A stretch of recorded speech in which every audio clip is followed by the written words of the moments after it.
Welcome back, YouTube. Thanks for tuning in. On this one, I'm actually very excited about this video because I'm going to share some life experience that actually could help someone, you know. And after me, this video will remain in the internet, hopefully helping people for eternity, you know. So I'm so happy about doing this video. But yeah, so this video is brought to you by this tree, this ancient tree. My guess is it's over 120 years old. I just really love this beautiful piece of art. I see it as a piece of art, and I'm very happy to be doing this video here. You know, it just feels like it's meant to be. But anyways, let's get right into it. So the year was 2008. Around Christmas, I get a very rare illness, something called Fisher-Miller syndrome. Anyways, I end up in a 20-day coma. I will be doing a separate video to talk about Fisher-Miller syndrome, but so this is a very rare illness that the scientists don't know much about. So they didn't even know how to treat this illness. But anyways, I end up in a 20-day coma. Years of 2009, the doctors tell my mother that I might not make it, but obviously I proved them wrong. So I'm in a 20-day coma. That there is a whole nother video, because it was an experience as well. You know, if you ever doubted God, let me tell you, He does exist. But back to the video now. So I come out of a 20-day coma, paralyzed from head to toe. So first thing, you know, about I think 7 to 8 doctors rolled in the room. I guess the nurse told them that I was awake, and so these doctors come in there and they're like, "Yeah, we treated you according to this. You responded pretty well. We think you have this, but we're not sure. We cannot confirm it. However, you're gonna need to be patient because you might not walk again, or it might take you a very long time to walk again." I'm like, "Okay, thank you very much. You could leave the room now." And as soon as they left the room, I told the nurse that was in the room. I believe I opened my eyes on January 14th, and I told her to write January 25th on the whiteboard that was in this room. The nurse is like, "Excuse me?" I'm like, "Yeah, can you do me that favor? Can you write January 25th on the board?" And she goes, "Sure, but can I ask you why?" And I tell her, "That's the day I'm gonna take my first step." So you see, like, even though these doctors gave me that bad news there, I was already mentally trying to walk. So I gave myself a date, you know, 10 days after coming out of a coma. So January 25th rolls around. Guess what? I'm still paralyzed. But that night, as the clock turned midnight, as it turned to January 25th, I read a passage of the Bible. And at this time, I had some strength in my arms, and I grabbed onto the IV post, and I climbed off bed, and I just put my foot down, and I fell back, you know. But I knew that it was going to happen. Now, the problem was, I still had about 3 tubes connected to me. So I had one going into my stomach, one going into my heart, and the IV.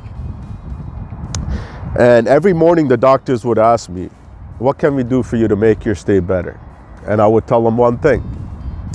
"How about you send me to rehab so I could start working on walking?" So I think for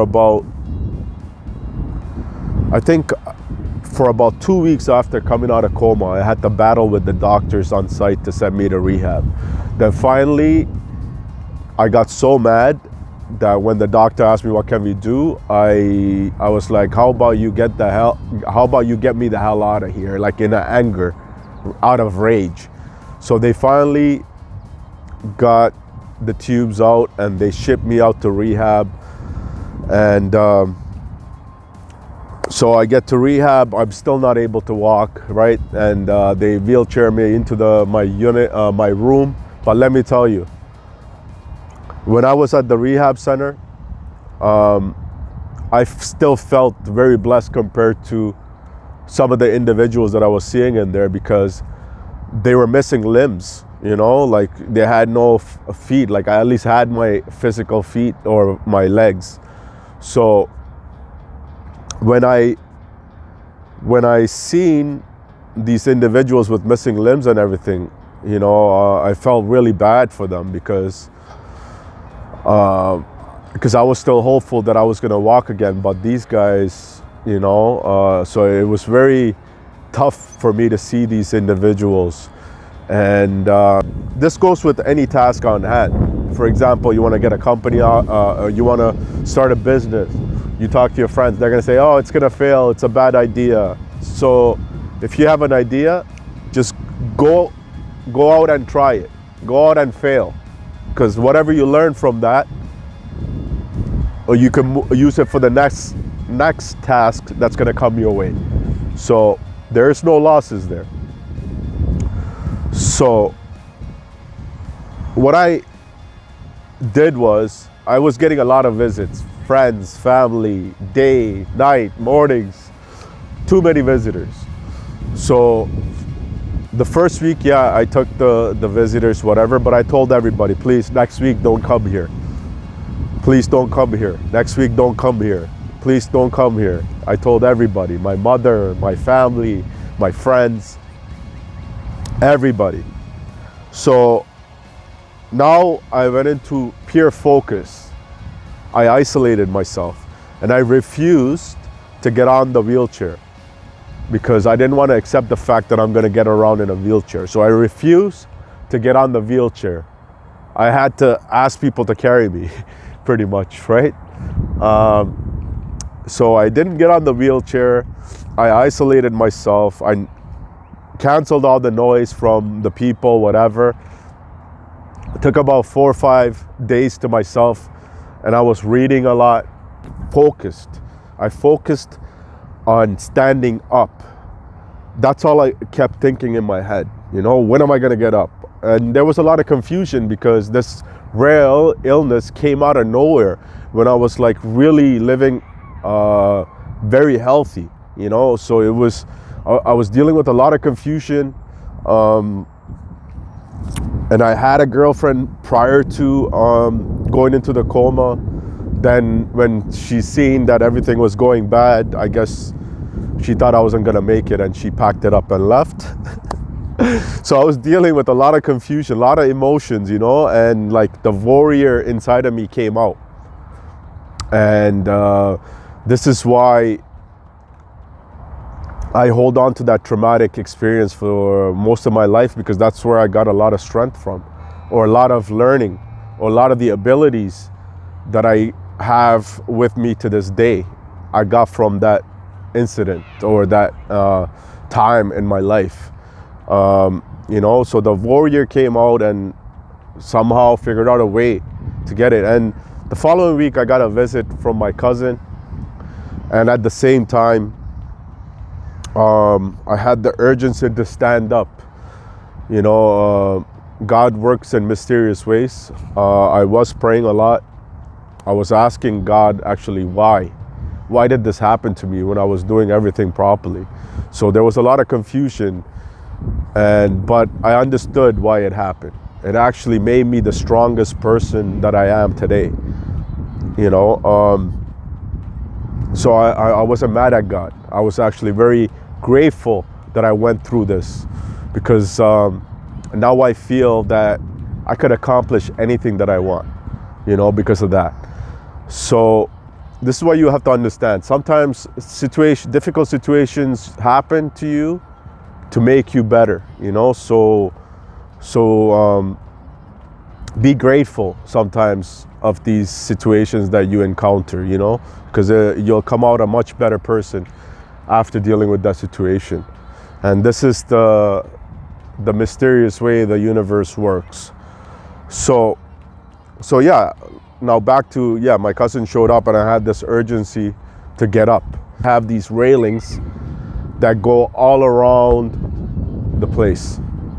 So I grabbed onto the railing and I took one step, struggling, and I took another step, and I just kept going and going and going, and I think I walked for at least 4 hours straight.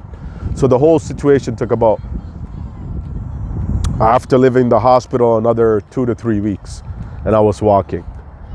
And yeah, so the moral of that story is, when people try to tell you that you can't, they don't know what they're talking about. Only you know what you can and what you can't do. So don't let anybody ever tell you you're not capable of anything, because only you can determine that. So hopefully you learn something from that, you know, just hopefully you learn something from this video, because anything that you put your mind to, you could accomplish. And me doing this video is proof of that, because a team of doctors told me that I might not walk again. But I told them to get the hell out of my room, and I started preparing myself, the date, like, you know, I started programming myself. Even though I didn't start walking again the 10-day timeline that I gave, but I pushed myself to at least take a step that day. So that's what it takes. Even if you take baby steps each day, each and every day, you will get over that mountain. So hopefully you learned something from this video. Hopefully it motivates you to overcome any task, like how I feel. And if you made it this far, hit the like button. It's free. Anyways, until next time, be kind.